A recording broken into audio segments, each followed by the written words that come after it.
invested in mechanization and extension services together with the revival of irrigation projects.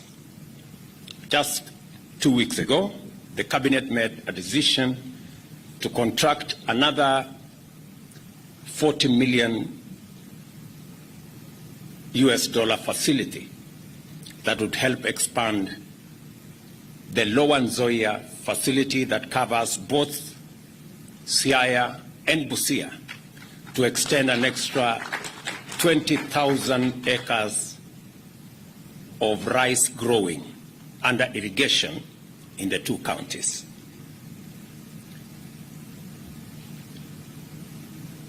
We all invested in mechanization, as I said, and extension services together with the revival of irrigation projects and collaborating with county governments to support farmers through the provision of subsidized inputs.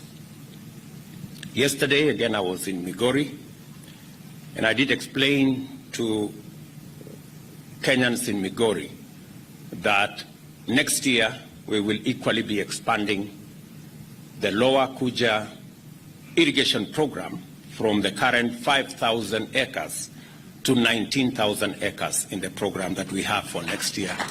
Again, to expand our production of rice in Kenya that currently we have very serious deficit.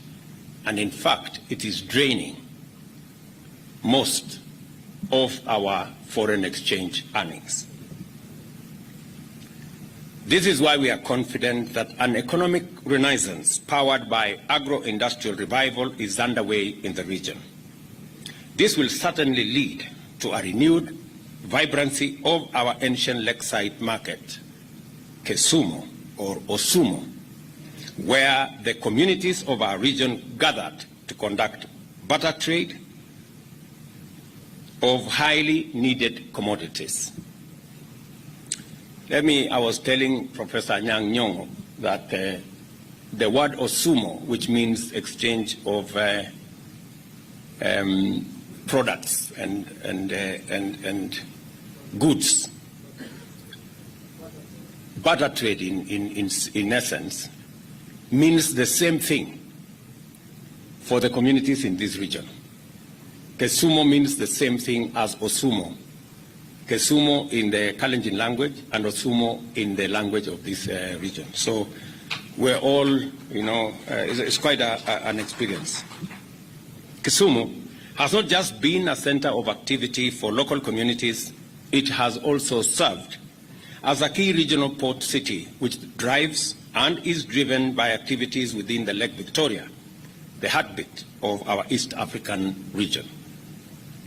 Lake Victoria plays a primary role in our region's blue economy in terms of fisheries and the provision of vital transportation links between Kenya, Uganda, and Tanzania, keeping our regional community cohesive and in motion.